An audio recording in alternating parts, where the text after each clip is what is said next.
बिस्मिल्लाहिर्रहमानिर्रहीम। अस्सलाम वालेकुम। मैं हुसैन इकबाल हूँ, मेरे साथ है आसिफ सलीमी साहब। ये मेरी सुप्रीम कोर्ट है और मैं यहाँ का जेकन शिकरे। सलीमी साहब, आज सुबह जब कोर्ट रूम नंबर 1 से ये आवाज़ सुनाई दी गई, उसके बाद से दौड़ें लगी और वो जो इस पूरे सिस्टम के नए ग्रंटर जिनको बनाया गया, उनको शायद किसी ने सोए हुए को जगाया कि भाईजान उठें, आपको लेके आने के लिए बड़ी मेहनत की गई है, हमने बंदे उठाए हैं, हमने इजलास रखे हैं, रातें जागे हैं, पार्लियामेंट में बैठे हैं ताकि आपको आईनी बेंच का सरबराह बनाया जाए। और दूसरी जानिब जस्टिस मंसूर शाह साहब ने जो आज रिमार्क्स दिए, उसके बाद सुप्रीम कोर्ट में एक नया मामला, जो पहले ही जब आईनी तरमीम आई थी तो ये बात हुई थी कि आगे ये एक नया तनाज़ा उठ जाएगा कि कौन सा केस आईनी बेंच सुनेगा और कौन सा केस जो है वो बाकी के बेंचेस सुनेंगे। आज जब टैक्स केसेस में ये मामला शुरू हुए और जब जस्टिस मंसूर शाह साहब ने ये बात की कि जब तक आईनी बेंच नहीं बनते तब तक क्या हम गैर आईनी हैं, और फिर जस्टिस आयशा मलिक साहब भी उनके साथ थी, उन्होंने कहा कि ये केस तो जो है वो आईनी बेंच में जाता है, तो उसके बाद दौड़ें लगी। लेकिन ये तनाज़ा जो बना, आपको लगता है कि ये जल्दी हल होने वाला है या ये इशू चलता रहेगा? अभी तो सिर्फ सुप्रीम कोर्ट के मामला आता है, हाई कोर्ट्स में अलग से बेंचेस बनने हैं। सर, हाई कोर्ट के अलग से बेंचेस बनने हैं और ये अभी सिर्फ शुरुआत है। अब आप जी बिल्कुल सही कह रहे हैं, अभी ये शुरुआत है और ये तनाज़ा बहुत आगे तक जाएगा। और वो जजेस जो किसी भी बेंच का हिस्सा नहीं है, उन्होंने अपने रूटीन के केसेस करने हैं और उन केसेस के दरमियान में कमेंट्स उन्होंने ऐसे पास करने हैं कि आप सबकी दौड़े लगेगी। जी देखिए, पॉपुलैरिटी हर एक चाहता है, जी हर शख्स चाहता है। ये आपकी बेसिक इंस्टिंक्ट है, आपके अंदर है ये। आप चाहते हैं कि लोग आपको देखें, आपकी बातें सुने, आपको करें। हर शख्स ये चाहता है। और एक ऐसा शख्स जो कि एक हाई रैंक से, टॉप 3 पाकिस्तान के जो रैंक्स हैं उनमें से एक पे वो आने वाला था, आपने उसको डिग्रेड करके उसको नीचे कर दिया।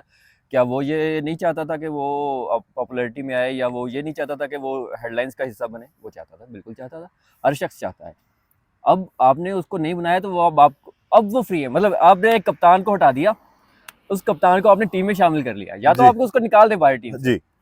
आपने उसको टीम में अब वो शामिल कर टफ लिया। टाइम दे रहे हैं और अगर आप उनकी बातें सुने, वो जो चंद दिन पहले सुप्रीम कोर्ट ने अपनी कारकर्दगी जारी की ना कि जी इतने हजार केसेस थे, 59,000 कुछ केसेस थे और वो 700 केस हमने कम कर दिया, वो कारकर्दगी का क्रेडिट बज़ाहिर तो याहिया अफरीदी साहब को जाता है, लेकिन आपको शायद याद है कि वो जो केस मैनेजमेंट प्लान था, यस। वो जद्दा से बैठ के, सऊदी अरब से बैठ के जब उम्रे पे थे जस्टिस मंसूर शाह साहब, उन्हीं का वो प्लान था कि इसको 1 महीने, 3 महीने और 6 माह के प्लान के जी, साथ जो है बिल्कुल वो बार ऐसे ही, बार देखें। बिल्कुल तो ऐसे आपको लगता नहीं है कि यहाँ पे अब जिस तरह के इकदाम जस्टिस मंसूर शाह साहब कर रहे हैं, आज के अगर आप कहते हैं तो मैं आपको रिमार्क्स पढ़ के बता देता हूँ जी, कि जी, टैक्स से प्लीज़। मुतालिक ये केस था, जिसके दौरान मंसूर शाह साहब ने अहम रिमार्क्स दिए और बोले कि इस वक्त कोई आईनी बेंच नहीं, तो ये जो गैर आईनी बेंच बैठा है इसका क्या करना है, जब तक आईनी बेंच नहीं बैठेगा क्या हम गैर आईनी हैं।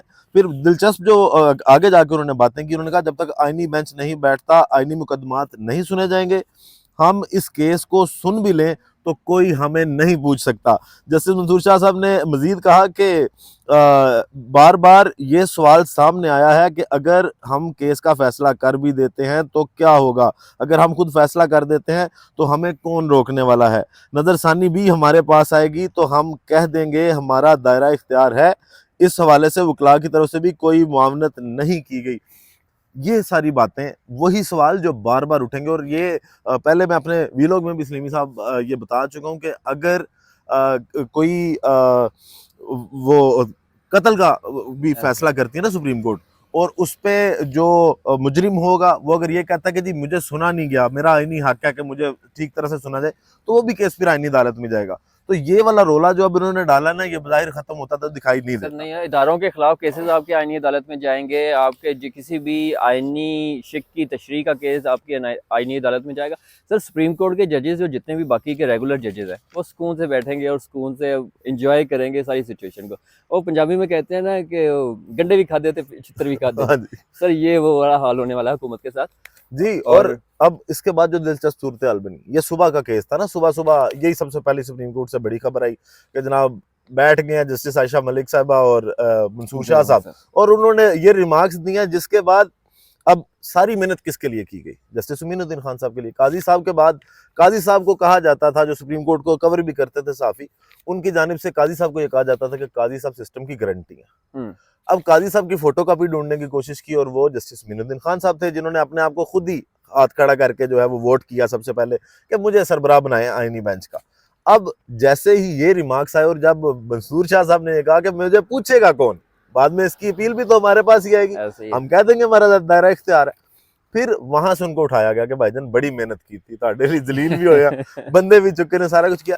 तो फिर जो खबर आई, इजलास बुलाया गया आईनी बेंच की तश्कील के लिए, और कौन कौन से मुकदमात जो हैं आईनी जिनके मामलात हैं उन पे उन्होंने ब्रीफिंग भी ली।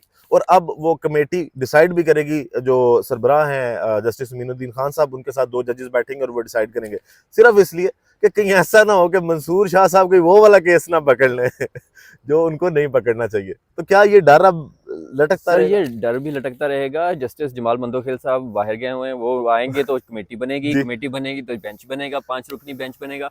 5 रुकनी बेंच जो बनेगा उसकी रिव्यू पिटीशन कहाँ पे जाएगी जी सर? ये अगला सवाल है जो कि आने वाले दिनों में बहुत ये सुनना आपको लोगों को सुनने में भी आएगा कि रिव्यू पिटीशन कहाँ पे जाएगी आईनी बेंच के जज के फैसले के खिलाफ, वो सुप्रीम कोर्ट में आएगी। तो सलीमी साहब, आपको नहीं लगता कि ये इतनी भागदौड़, इतनी मेहनत नहीं करनी चाहिए थी शायद हुकूमत को? और अभी तक अगर काबिलियत की भी बात करें कि अगर सुप्रीम कोर्ट की कारकर्दगी जस्टिस मंसूर शाह साहब के प्लान पे चल रही है, उन्हीं का प्लान जो है वो बाद में शेयर भी किया जा रहा है कि हमने ये चीज़ें जो है वो आगे बेहतर की हैं, और डोमिनेट करते भी दिखाई दे रहे हैं मंसूर शाह साहब सुप्रीम कोर्ट में, और आप फिलहाल तो याया अफरीदी साहब लाहौर में इस्लामाबाद में नहीं है, ठीक है, और उनके पीछे शायद अभी वही बात के याया अफरीदी साहब पे ये शायद इस चीज़ का प्रेशर भी होगा कि ये मेरे से सीनियर है, वही आपके वाली बात के या तो फिर इनको बिल्कुल सिस्टम से आउट कर दिया जाता, या फिर जो उनकी जगह बनती थी उनको दे दी जाती। तो ये मैं आपकी कत्ल काम कर रहा हूँ आपको। पिछले चंद दिन पहले जुडिशल कमीशन का इजलास हुआ था, उसमें जजेस के खिलाफ जो रेफरेंसेस थे, जितने भी जजेस के खिलाफ रेफरेंस थे वो नल एंड वाइड हो गए, और जिन्होंने रेफरेंस फाइल किए तो उनके खिलाफ कार्रवाई शुरू हो चुकी जी, ठीक है। और आपको मैंने शुरू के दिनों में एक बात कही थी, बार बार मैं अभी भी वही बात कहता हूँ कि आपने जस्टिस याया अफरीदी को बहुत इजी लिया।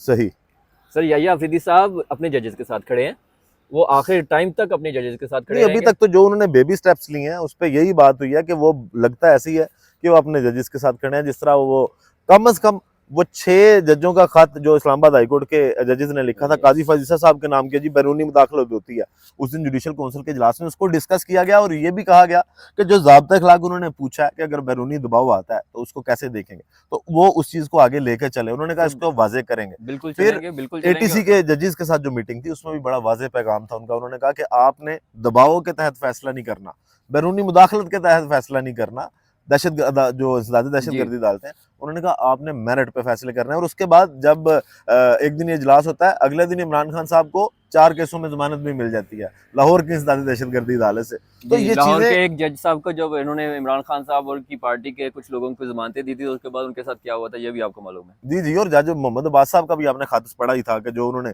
Chief justice Lahore high court को लिखा था जब शहजाद मलिक साहब थे उस वक्त। तो ये सारी चीजें बज़ाहिर अभी ऐसे लगता है, लेकिन कहीं ना कहीं पे जो जस्टिस मंसूर शाह साहब है ये हुकूमत को बहुत टफ टाइम देने जा रहे हैं।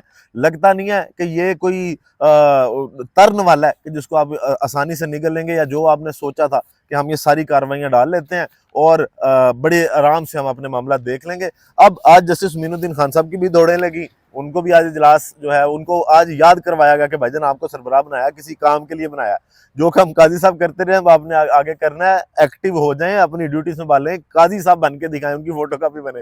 वीडियो का इख्तिताम करते हैं। सलीम साहब बहुत शुक्रिया आपके वक्त का, इसी दुआ के साथ कि अल्लाह ताला पाकिस्तान पर अपनी रहमत नाज़िल करे। पाकिस्तान जिंदाबाद।